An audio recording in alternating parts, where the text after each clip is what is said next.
Bonjour à tous, je suis Fabrice Bonifay, le directeur de développement durable du groupe Bouygues, et très heureux de participer à ce keynote ce matin pour introduire les travaux à venir. Ce que je voudrais vous dire sur le partenariat entre les différentes composantes du développement en Afrique, c'est surtout que nous ne reproduisions pas les mêmes erreurs que ce qu'on a fait dans nos propres pays en Occident pendant des décennies, c'est-à-dire sans avoir conscience des limites planétaires et avoir un développement complètement schizophrénique et porté sur des modèles constructifs, des modèles d'infrastructure et des modèles de consommation qui sont clairement pas compatibles avec les enjeux de long terme. Alors, se développer en prenant en compte ces enjeux, ça veut dire revoir tout, revoir les modes de partenariat, revoir les modes de production et aussi réenchanter en fait un certain discours du développement tel qu'on puisse l'espérer donc pour les décennies à venir. Ça veut dire introduire des nouvelles façons de concevoir le futur avec des infrastructures qui vont être ultra résilientes, véritablement durables, réparables, avec des modèles de commercialisation qui seront basés beaucoup plus sur la location que sur la possession et avoir aussi une approche ultra low-tech. Car on sait que une approche trop technocentrée ou le technosolutionnisme pour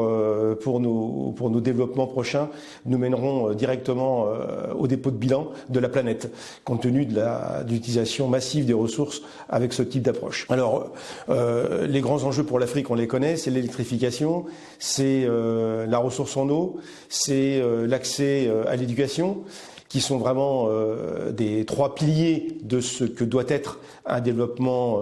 dans tous les pays africains. Et heureusement, il existe des modèles constructifs aujourd'hui qui permettront de faire ça sans trop aggraver le problème de l'urgence climatique, notamment en utilisant des matériaux locaux, en utilisant des techniques de réemploi massif des matériaux in situ, en introduisant les ENR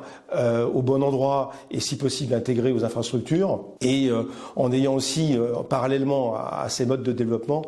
un accent qui sera mené sur l'éducation des jeunes pour leur permettre d'acquérir les compétences dans l'éco-conception, dans la frugalité, dans le low-tech, car c'est ce qui permettra demain d'avoir un développement harmonieux sur l'ensemble des pays qui composent ce continent. Donc pour arriver à faire ça, il va falloir qu'on collabore beaucoup plus entre les apporteurs de solutions et ceux qui les implémentent in situ. Et il va falloir bien entendu que nous arrivions à trouver des KPI qui permettront d'attester des progrès. Et les seuls KPI aujourd'hui qui sont tenables à l'horizon 2030-2050, c'est la neutralité carbone qui doit être le driver principal donc de ce qu'on doit pouvoir démontrer en fait aux parties prenantes. Donc il n'y a pas d'autre choix que d'arriver à un mode de développement neutre en carbone. Ça doit être le premier critère d'éligibilité des projets qui seront décidés, car si on n'arrive pas en fait à faire un développement sans carbone et à mettre en place une prospérité sans carbone, eh bien on va au devant de désillusions à la hauteur de nos illusions,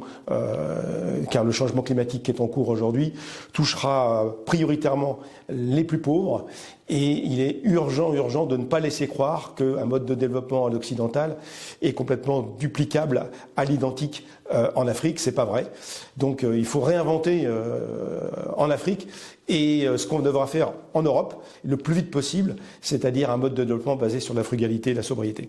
Alors je souhaite un bon sommet à tous et je tiens à indiquer que le collège des directeurs de développement durable qui regroupe plus de 200 membres à ce jour soutient en fait cette initiative de rencontre en fait entre différents acteurs pour promouvoir un modèle de développement compatible avec les enjeux de long terme entre les acteurs publics, privés et en particulier sur le continent africain. Et on aura à cœur de participer le moment venu aux débats qui auront lieu pendant ce sommet. Merci.